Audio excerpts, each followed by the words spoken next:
Rhoda Derry nació en 1834 en el corazón del estado de Illinois, en una pequeña comunidad donde el silencio de los campos parecía guardar secretos que nadie quería revelar. Era una niña común, alegre, de sonrisa tímida, pero con una sensibilidad extraña. Desde pequeña aseguraba escuchar voces en el viento y ver sombras moverse en los rincones de su casa. Su madre lo tomaba como imaginación infantil, pero los vecinos ya susurraban que la niña tenía una conexión con algo más allá del mundo de los vivos. Al llegar a la adolescencia, su destino tomó un rumbo oscuro. Conoció a Charles Penix, un joven de familia estricta, trabajador del campo, y ambos se enamoraron perdidamente. Sus sueños eran simples al casarse, tener un hogar y formar una familia. Pero la madre de Charles, una mujer rígida y de carácter siniestro, se opuso con fiereza. Decía que Rhoda no era apta para su hijo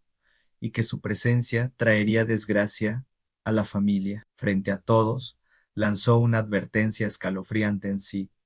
Insistes en seguir con ella, maldigo su vida. Ella no tendrá paz jamás, ni en este mundo ni en el otro. Ese fue el inicio de la condena. Charles, presionado por su madre, abandonó a Rhoda y la joven comenzó a desmoronarse. Primero fueron los llantos, los días de aislamiento, luego los delirios. Anne aseguraba que la madre de Charles la observaba desde los bosques cercanos, que aparecía frente a su ventana en la noche, acompañada de una figura anciana, de rostro cadavérico, que se reía de ella y le prometía sufrimiento eterno. Su familia trató de ayudarla, pero la joven pronto cayó en una espiral de visiones aterradoras. Vecinos y testigos contaban que Rhoda hablaba sola, que se arrancaba mechones de cabello y que pasaba noches enteras sin dormir, afirmando que las paredes de su habitación se movían y respiraban como si estuviera atrapada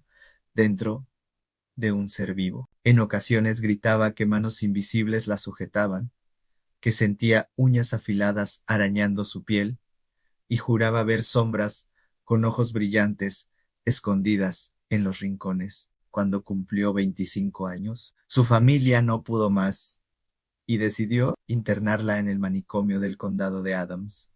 Pero lo que debía ser refugio se transformó en un infierno. El hospital era un lugar de crueldad en celdas frías, sucias, con olor a excremento y muerte, y guardias que trataban a los enfermos como bestias. A Rhoda la encadenaron en un cubículo oscuro y la dejaron allí, abandonada, como si su dolor no mereciera redención. Los años fueron convirtiéndola en algo más parecido a un espectro que a una persona. Se arrancó los dientes con sus propias manos, destrozándose las encías, se golpeaba contra las paredes hasta sangrar, como si buscara escapar de algo que solo ella veía. Los cuidadores decían que hablaba en lenguas incomprensibles, que se reía de forma inhumana en la madrugada y que su mirada era tan intensa que hacía retroceder incluso al más valiente. Su cuerpo comenzó a deformarse con los años de encierro. Encogida en sí misma,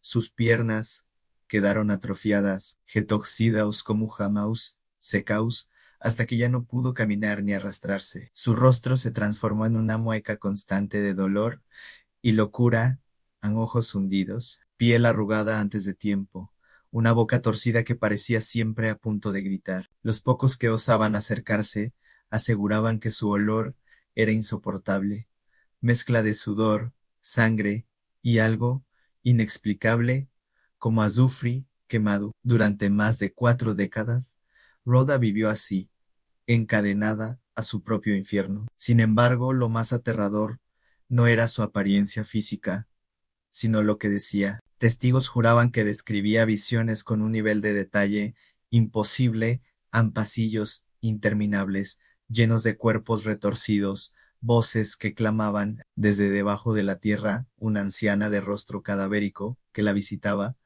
noche tras noche y que le prometía que jamás escaparía. A veces se quedaba en silencio, mirando un rincón vacío, y entonces su cuerpo temblaba, como si algo la tocara. Otras veces gritaba tan fuerte que parecía que su voz no provenía de un ser humano. En 1906, Cuando finalmente fue trasladada al Hospital Estatal de Bartingville, era apenas un despojo humano, pero incluso allí donde recibió más cuidados, el terror seguía vivo. Quienes trabajaban en el hospital contaban que al entrar en su habitación sentían una presión insoportable en el pecho, como si el aire se volviera espeso. Algunos aseguraban escuchar llantos detrás de las paredes, y otros decían haber visto sombras que se movían alrededor de su cama. Rhoda apenas podía hablar, pero cuando lo hacía, pronunciaba siempre el mismo nombre en Charles, y el de su madre. Murió ese mismo año,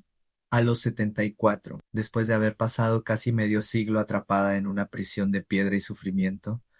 Sin embargo, su historia no terminó ahí. Visitantes del antiguo hospital aseguran que aún se escuchan sus gritos en los pasillos vacíos. Algunos dicen haber visto la silueta de una mujer encorvada, con los ojos vacíos y la boca torcida, arrastrándose por el suelo. Otros afirman que su espíritu no está solo, que la anciana de rostro cadavérico aún la acompaña, tal como lo hizo en vida, repitiendo una maldición que parece haber traspasado la muerte. Rhoda Derry no fue solo una víctima de la enfermedad mental ni del abandono humano.